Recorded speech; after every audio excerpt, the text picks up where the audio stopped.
Good morning, students. Welcome. I hope that you guys will find this tutorial worthwhile and that I can explain a couple of things. The following content that I will be sharing with you will be in preparation for the exams this year. Okay. So the first thing we need to focus on is the type of sentences. You get 4 different types of sentences. The first one is a declarative sentence, and that gives information. We use them to share facts and statements, in other words, to declare things. In fact, it is probably the type of sentence we use most each day. An example of a declarative sentence is the dog went to the county fair. It's just stating something. Declarative is also a statement. You're making a statement. She saw the dog eat popcorn. It's a statement. The second one is also quite simple. It's an interrogative sentence, and if you can just hear by how it's labeled, you interrogate somebody. It's to ask questions. So these sentences always end with a question mark, and they usually start with the words like who, what, where, when, why, and how. And an example of that would be, have you ever been to a county fair? Or what is your favorite snack?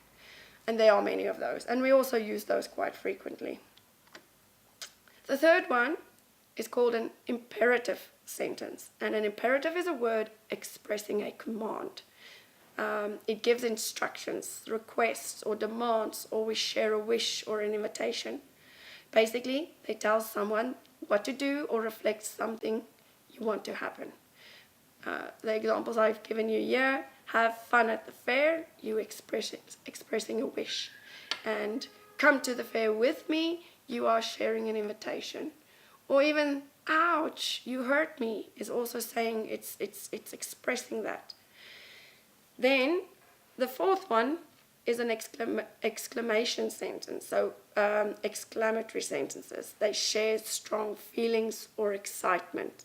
They are just like declarative sentences in that they share declarations, but the difference is that the words are said with more emotion. They are powerful sentences. So they also always end with an exclamation mark. I can't believe how fast the dog ran to the county fair. Because it's an emotion, because it's something that you feel, how is that possible? And then you end it with an exclamation mark.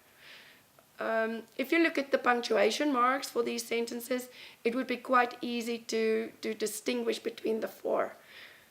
For the upcoming exams, I could possibly give you sentences and then ask you what type of sentence this is. I could also ask you to give a definition of the 4 types of sentences and give an example for each. So know your examples, know your definitions for these. Then, prepositional phrases. A prepositional phrase is a group of related words having neither subject nor predicate and is equivalent to a single part of speech. A phrase that consists of a preposition and its object with modifiers is called a prepositional phrase. A prepositional phrase can be an adjective too. The example I gave you here, she's a wealthy person, she is a person of wealth. So a wealthy person is the prepositional phrase. There is no object or subject nor a predicate. So be aware of that. Prepositional phrases could also be asked to, I could give you different types of sentences, list them, and then I could ask you underline the prepositional phrase within the sentence or identify it. So make sure that you know that.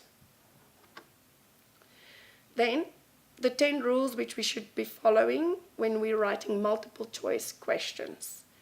So for the upcoming exams, I think if you could study this as is, if you know the different rules for when you set up questions, that's multiple questions.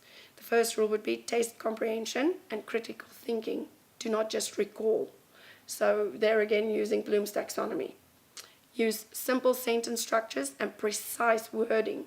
That's very important when you actually set up multiple choice questions. Place most of the words in the question stem.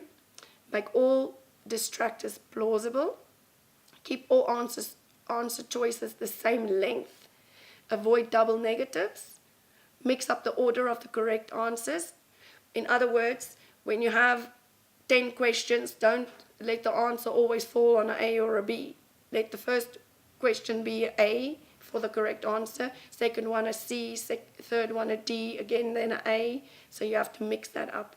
Keep the number of options consistent, meaning if you have 4 options, 3 options, each question should have the same number of options. Avoid tricking test takers. I mean, ultimately we know as educators, we don't want to trick the students. We don't want to make them really not have an outcome with an answer. You want them to actually just see what they've learned and what they know. And when you use all of the above and none of the above, do so with caution. Actually, you should not be using that, but if you have to use it, do so with caution. Then, passive and active voice. This is a very, very important part of grammar, and we need to know what's the difference between passive and active voice. Active voice, it tells you that the subject is doing the action. It's happening now. A straightforward example in this sentence, Steve loves Amy. Steve is the subject and he's doing the action. He loves Amy, the object of the sentence. Passive voice is the opposite. The target of the action gets promoted to the subject position. So again, Steve loves Amy, I would say. Amy is loved by Steve. That's passive. The subject of the sentence becomes Amy, but she isn't doing anything. Rather, she's just the recipient of Steve's love. The focus of the sentence has changed from Steve to Amy. You need to know different examples for this. You need to know the difference, so that I could ask you, make a comparison or distinguish between passive and active voice with the use of examples. So then go look at different examples as much as possible. Then, when we get to the parts of speech, you have nouns, you've got adjectives, you've got pronouns, all of those. And now we will focus on nouns, but there are different types of nouns. And these ones that I have here are the gender-specific nouns. And to be honest, guys, this is really one thing in all the tests that I've marked and I've seen where the students actually have no clue what gender-specific nouns are, or they don't know the differences. So please go to your study guide. Please go look through it. Even if you just read through it twice or 3 times, then at least you would have some understanding. A gender-specific noun refers specifically to a male or a female. In English, the gender of most nouns is neuter. However, if a noun refers to something obviously male or female, then its gender will be masculine or feminine, as determined by the meaning. Now, I've only given you one example here. It's a horse. So what would be the female or the masculine part of a horse would be a stallion, and the feminine part would be a mare.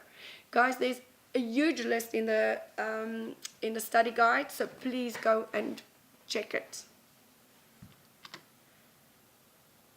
Then, using novels to teach adverbs. After you have read and discussed the story, so obviously you will have a story that you've read to the class or you asked them to read, you need to do the following.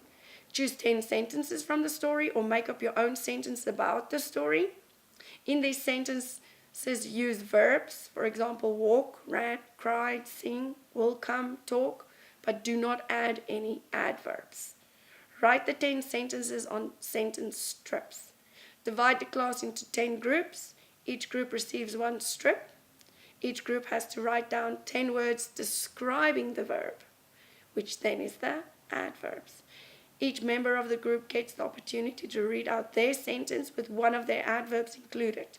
You can do this as a class competition where each learner will give a correct sentence and would receive a point for the team, and each learner who uses the adverb in the same sentence receives 2 points. There are many different ways you can do it, but using novels or using context, any short stories, comprehension test, by focusing on grammar is an awesome way to actually teach the students good grammar skills.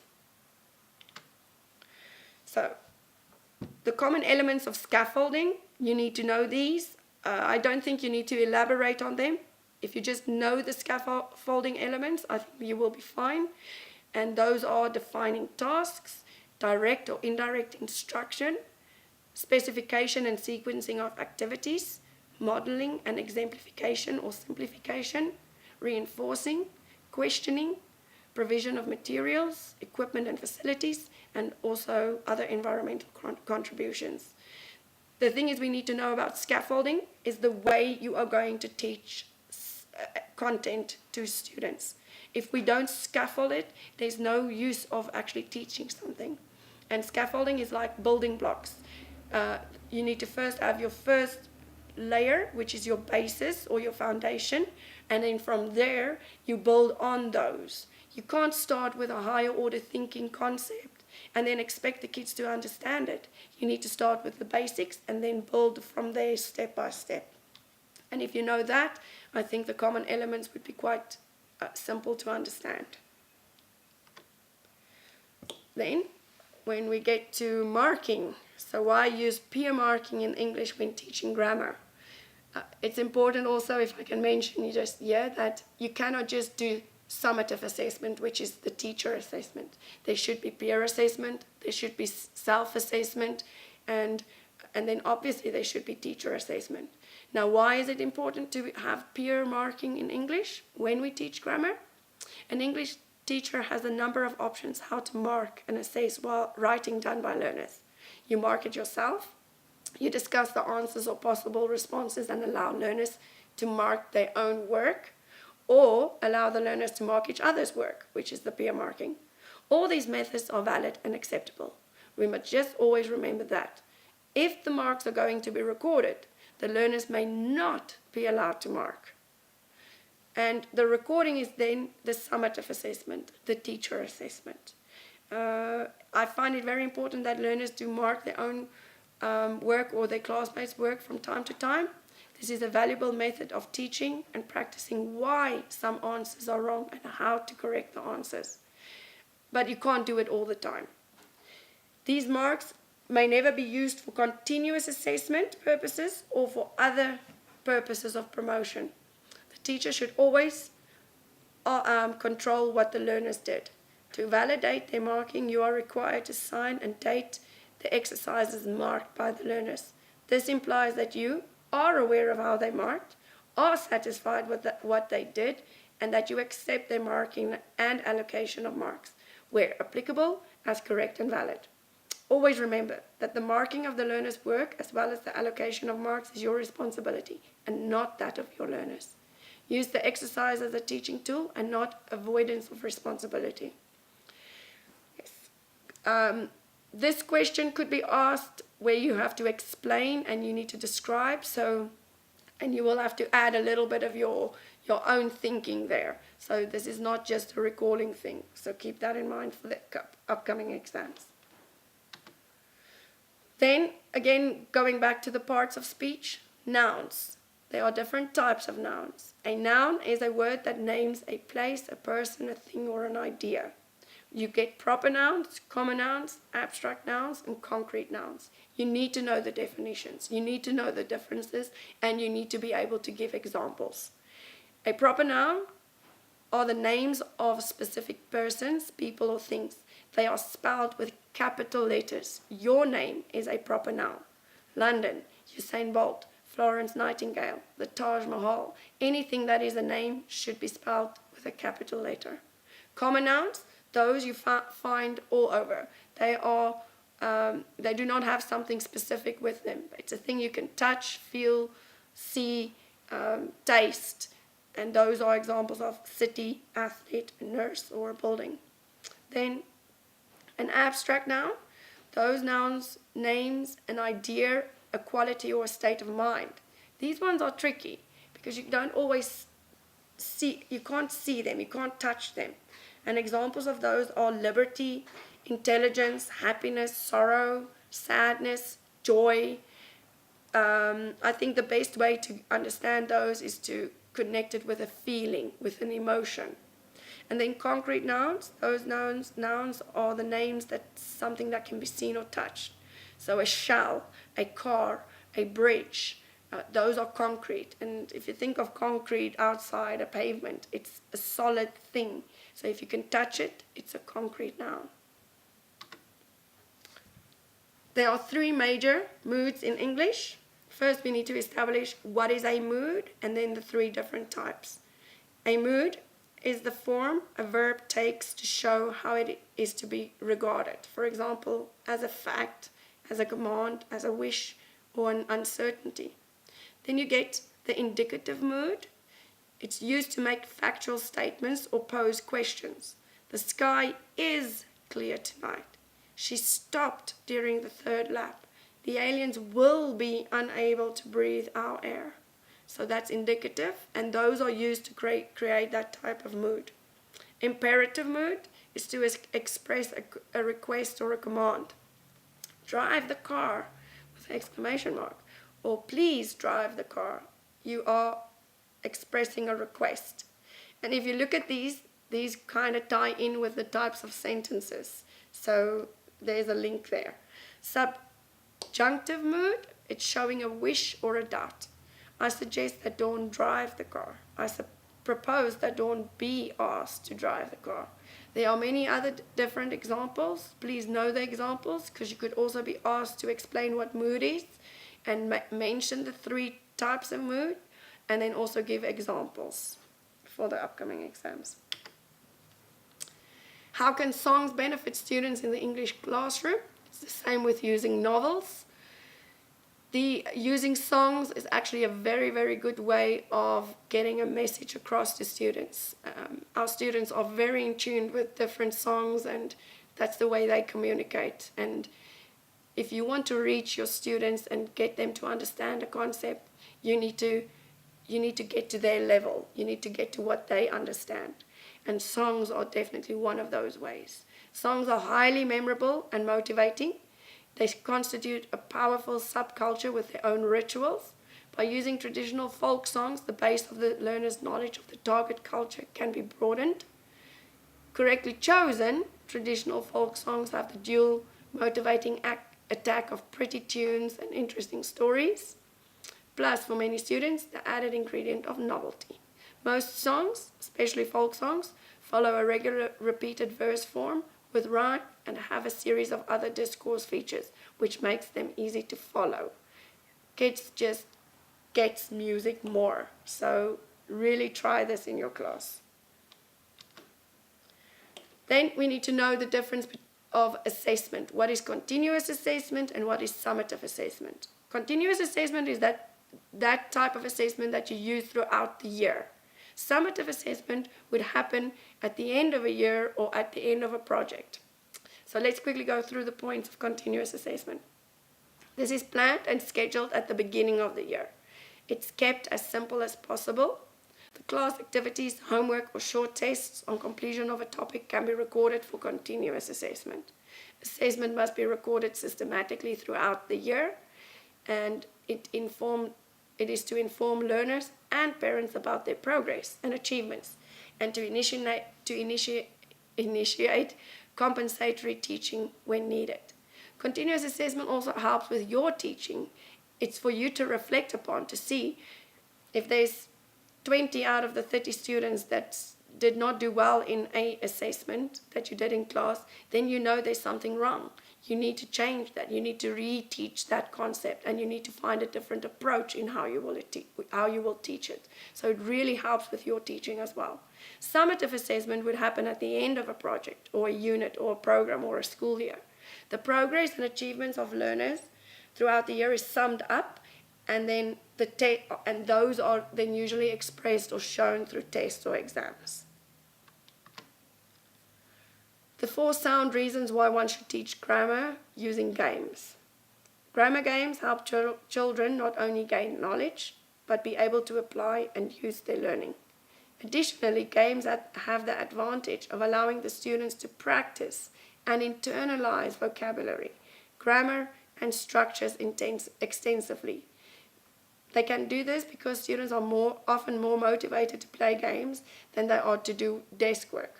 Plus, during the game, the students are focused on the activity and end up absorbing the language subconsciously.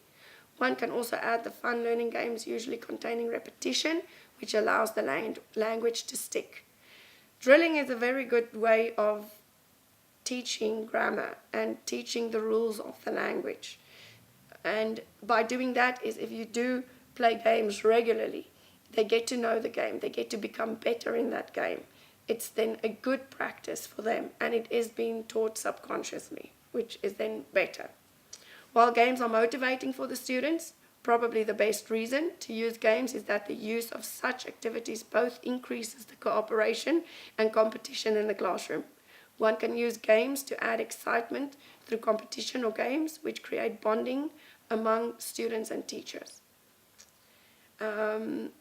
There's the sixth game for the EAL, so which that is for the kids who it's not their first language, explains more reasons why games for teaching grammar. Learning a language requires constant effort, and that can be tiring. Arzo says games can counter this as because games that are amusing and challenging are highly motivating, and games allow meaningful use of language in context. Remember, context is always important and is the most important thing. If it's not being taught in context, then there's no understanding. It's standalone. The kids won't make that connection. Then the same as passive voice and active voice, you have direct and indirect speech. Direct speech is saying what someone said without any changes. Here we use quotation marks to indicate what the person said and also use the exact words of the person. Indirect speech is the opposite. It is speech we do not use quotation marks for. Instead, we use the conjunction that and state the sentence by changing its tense. There are many examples. You could be asked to give examples and to define the definition of direct and indirect speech. I could also give you different sentences and say whether the sentence is direct or indirect speech. So then you have to identify it. That's most possible. Tips for summarizing a text. Why I placed this in your tutorial is that you need to know how to summarize any given text. And with summarizing, paraphrasing comes in as well.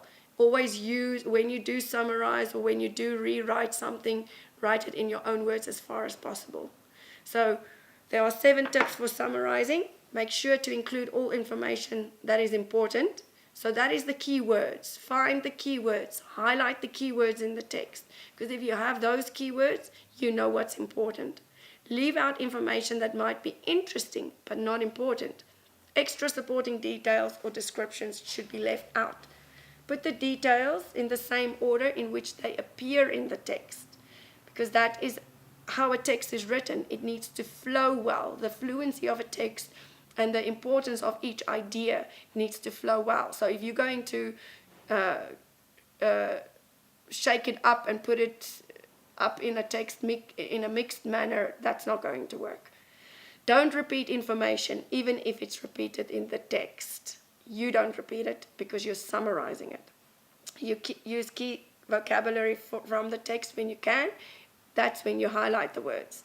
Combine ideas or events that go together because you're summarizing it, you're making it shorter. Use category words instead of lists of words. For example, vegetables instead of carrots, beans, and corn. So there are many ways that you can actually categorize certain words. What you can expect for the exams is that I could give you a text where you have to read it and then you have to summarize or paraphrase it, and then you have to use these steps to show me that you understood what it means to summarize a text. Then we have auxiliary verbs. Auxiliary verbs are also known as helping verbs. The 3 most common auxiliary verbs are be, do, and have. I am leaving. Leaving is the main verb. I am is the auxiliary. I am leaving. She has arrived. Arrived is the main verb. Has is the auxiliary. Do you smoke? Smoke is the main verb. Do is the auxiliary. For the exam, you could probably expect me to give you sentences, and then I will ask you to identify the auxiliary verbs from those sentences. So know these examples that I've given you. Is the inductive method an effective tool? The inductive method is an extremely effective process for obtaining general, observation-based information about the world. In fact, the inductive method, whether guided in classroom or occurring in a non-academic setting, is one of the most common and natural forms of making logical assumptions about what we observe. Inductive reasoning allows us to gather ideas about an infinite number of events or phenomena in real life. The use of the inductive method as a teaching tool to guide students through is to enhance the critical thinking, to raise awareness, and for evaluation. So yes, inductive method is an effective tool. Know these points. Then we have transitive and intransitive verbs. I will ask you to give me a comparison between the two or distinguish between the two. So you need to know what is a transitive and an intransitive verb.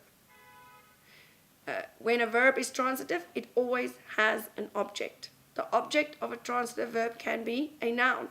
Tom sold his house. They drank the beer. And then also a pronoun. He sold it. He kissed her. So know those examples. When a verb is intransitive, it never has an object. The man appeared. So the intransitive verb is appear. I sneezed. Sneeze is the intransitive. I fell off my bike. The prepositional phrase, off my bike. The ball rolled away, so away. Know these two. I'm sure this will pop up in the exam. Then, the difference between adjuncts, disjuncts, and conjuncts. The adjuncts is the integral part of the sentence. It provides the reader with information which is additional to that contained in the subject, verb, object, or complement. They convey information about where, when, how, and why. Disjuncts are adverbial words, phrases, and clauses which enable the speaker or writer to express beliefs or opinions about what they are communicating. They signal the attitude of the speaker or the writer. For example, obviously, unfortunately, personally, of course, in my opinion, which is certain, although this is clearly incorrect. So, again, it expresses or it enables the writer to express a belief. The conjuncts are those adverbial words, phrases, and clauses which have a cohesive function, connecting different sections of a text. We generally use them at or near the beginning of a sentence, provide a link to the previous sentence or the paragraphs. Again, No, I will not ask you to identify it within sentence. I would probably ask you to just give me the different parts of what they are, as is in this slide. Then you get different types of adverbs. We get adverbs of manner. These adverbs describe the manner of an action or the way of an occurrence of an action. They are living happily. She completed her work nicely. It's how they did it. Then adverbs of place. These adverbs describe the place of the occurrence of an action or regarding an action. They were coming here. They live somewhere in Paris, so where it's taking place. Then adverbs of time. These adverbs state the time of occurrence of the action. I will go to school tomorrow. So when did they go? Tomorrow. I'm still waiting for my friend. Because I'm not just waiting, so it shows time. The principles of assessment. You need to know these. You need to be able to bullet point them and even elaborate on these. The primary purpose of assessment is to improve learner performance. Assessment should be based on an understanding of how learners learn. Assessment should be an integral component of course design and not something to add afterwards. Good assessment requires clarity of purpose, the goals, the standards, and the criteria. Assessment methods used should be valid. It should be reliable and consistent. Assessment requires attention to outcomes and processes. Good assessment requires a variety of measures. If we take the English language, it is also good to have different assessments. assessing students' reading, assessing students' paraphrasing skills, spelling, writing. There are so many ways, and you should be doing a lot of assessment, especially in English.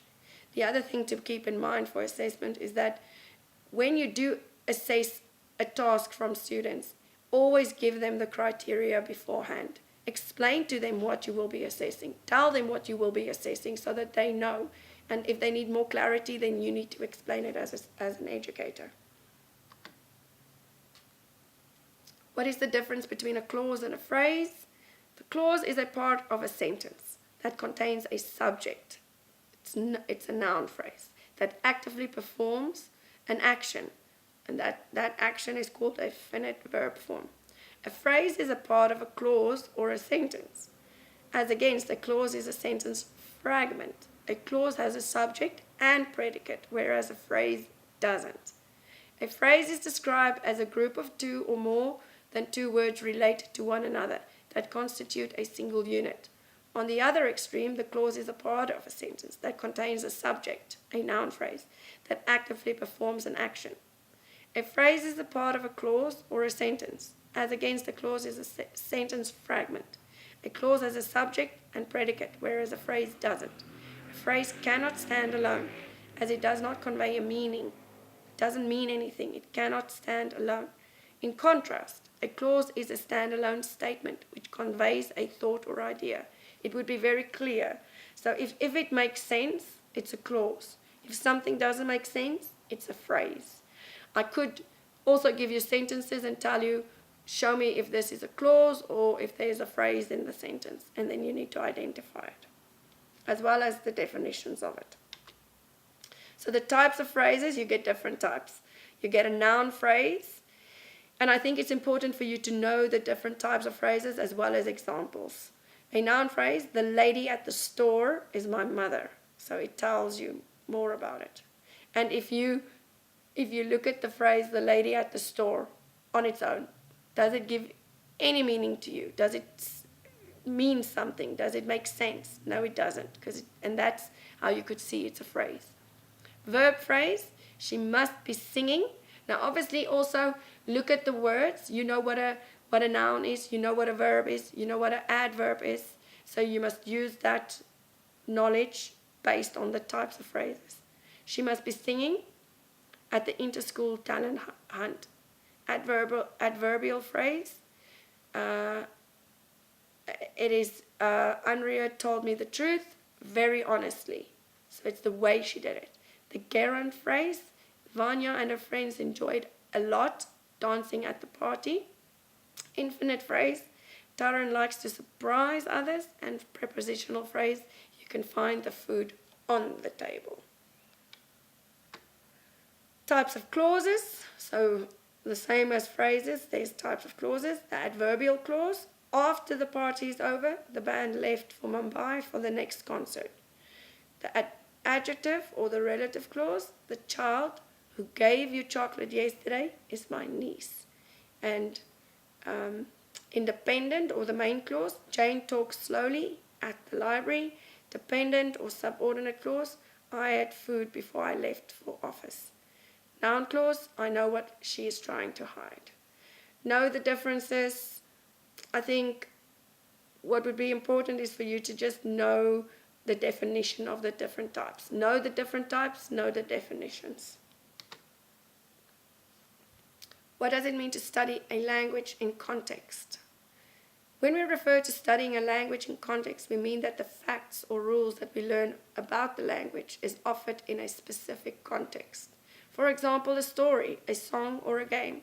While studying or reading the stimulus material, the language aspects, for example, verbs, nouns, adverbs, are identified, learned, and practiced. Having made the last statement, I have to point out that we do find it necessary, sometimes, to revert to the teaching of language rules.